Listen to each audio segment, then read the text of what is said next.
Hey brother. Ben, last week I had the joy of visiting possibly my favorite place on earth, the Carlin family camp on scenic Lake Champlain in Vermont. Each day at camp starts pretty early, around 5:30 or so, because why not get up even earlier than you would for work? Fishing is the reason why. See, there's very little actual downtime at camp because any break in the action could always be filled with the opportunity to reel in a fish.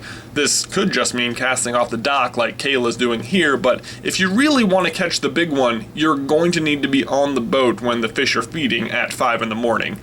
But believe me, it's worth it when it pays off. Of course, there's much more to do than just fish. I mean, plenty of the usual things you might expect: boating, tubing, jumping off cliffs, but one of the cool things about camp is that it's a gathering location for our dad's entire side of the family, so the area is constantly evolving inside and out as the different families visit throughout the summer. This could be a new section of dock, pictures on the wall, or just this odd marble maze tilt game that appeared in the living room. It's not a big camp, but the longer you poke around, the more little treasures and activities you seem to find. And of course, we also bring some of our own fun, like this year we brought the slack line, which I'm getting pretty good at and can actually do backwards now. Eating is the other big thing. In case anyone is wondering where the actual best breakfast in the entire world is cooked, it's right here on this beach on this griddle.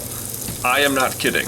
Nothing will get in the way of me and this breakfast, Ben. Not even the rain. Yeah, that's me protecting the fire with an umbrella. And yes, we also had bagels. Speaking of rain though, there was a lot of it this year, which meant a few things. 1, the water in the lake was up 4 feet more than usual. 2, I allowed myself to purchase this bitchin' rain jacket. And 3, probably the most significant, the septic tank was flooded, meaning that for the first time in 40 years we had to rent a porta-john, which we affectionately named the wine cellar after finding this great sign in camp.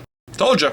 Hidden treasures. Now, you might be thinking that driving 12 hours to a place where the weather changes from rain to vicious heat 3 times a day, the bathroom is outside across a soggy lawn, the beer is warm, the food is cold, the oven is temperamental, the boat might start, and 7 a.m. is considered sleeping in, is not a great way to spend some of your precious vacation days. But for me, the amount of nostalgia to be felt and new experiences to be had are unmatched by any other place on Earth.